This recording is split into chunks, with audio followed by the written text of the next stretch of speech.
আসসালামু আলাইকুম ভিউয়ার্স, আমি ইয়াসমিন মাহমুদ বলছি। এটা হলো হলি ফ্যামিলি হসপিটাল। আমি আজকে হলি ফ্যামিলিতে আসলাম কারণ এখানে আমার বাবা ভর্তি। আজকে 1 সপ্তাহ হয়। আমার বাবার অবস্থা অনেক খারাপ। আপনারা সবাই আমার বাবার জন্য দোয়া করবেন। এখন আমি যাচ্ছি, আমি সেই যাত্রাবাড়ি থেকে আসছি। এমনিতে আমি আমার বাবার সাথে অল টাইম সবসময় থাকি। হসপিটাল যখনই আব্বু ভর্তি থাকে আমি আব্বুর সাথে থাকি। তো এইবার আসলে আমি নিজেও অসুস্থ, আমার মেয়ের বাবু হবে, আমার কালকে চোখ অপারেশন। প্লিজ সবাই আমার জন্য দোয়া করবেন।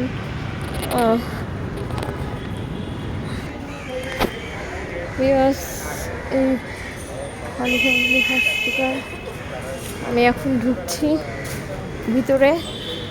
আসলে অ্যাকচুয়ালি আমার কালকে অপারেশন তো চোখের, সকাল 9:30টায় আজগরালিতে। তো আমি ভাবলাম যে অপারেশনে যাওয়ার আগে আমার আব্বুকে আমি একটু দেখে যাই, যার জন্য আজকে আমার হলি ফ্যামিলিতে আসা। নয়তো আমি হসপিটালে আজকে আসতাম না, ঠান্ডার মধ্যে বের হতাম না। তো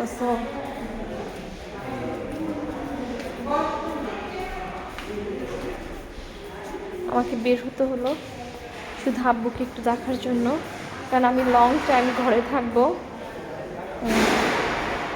এর জন্য আর কি ভাবলাম যে ছোটোখাটো একটা ব্লগ করে ফেলি। আমি আমার আব্বুকেও দেখাচ্ছি, কারণ আমার আব্বুর জন্ডিস ধরা পড়ছে, 18 পয়েন্ট আছে। তো ডক্টররা মনে করেছিল যে হ্যাপাটাইটিস। পরে আজকে রিপোর্ট আসলো যে না, আব্বুর হ্যাপাটাইটিস না, নর্মাল। তো ভিউয়ার্স, এই যে আব্বু আছে দোতলায়, কিডনি বিভাগে আছে, কারণ আব্বুর কিডনি তো একটু প্রবলেম আছে।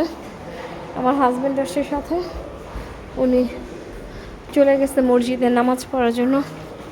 আমার নামাজটা হয়তো মেবি গেল, আজকে মাগরিবেরটা করতে পারলাম না।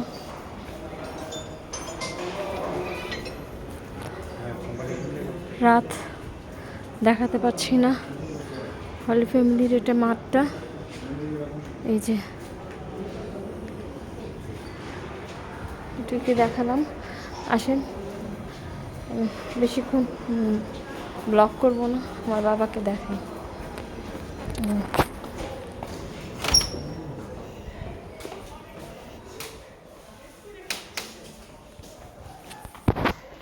বাবা কেমন আছো রে বোন? তুমি কখন এসো? আমি আইছি প্রায় আধা ঘন্টার উপরে। বসেন। কে বসো, তুমি বসো। আই বসেন। শিখা কই গেছে গিয়া? দুপুরবেলা গেছে। কালাম সবাই ওই বাসায় আছে, ওই ফ্রিজ নষ্ট হয়ে গেছে, মিস্ত্রি আইলো।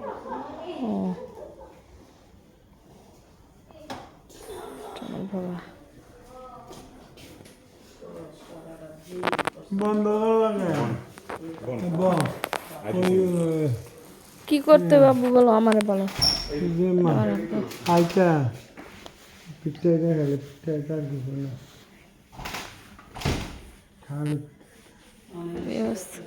আজকে একটু কি বাবার শরীরটা অনেক খারাপ, সাথে পরে যোগাযোগ করবো কালকে।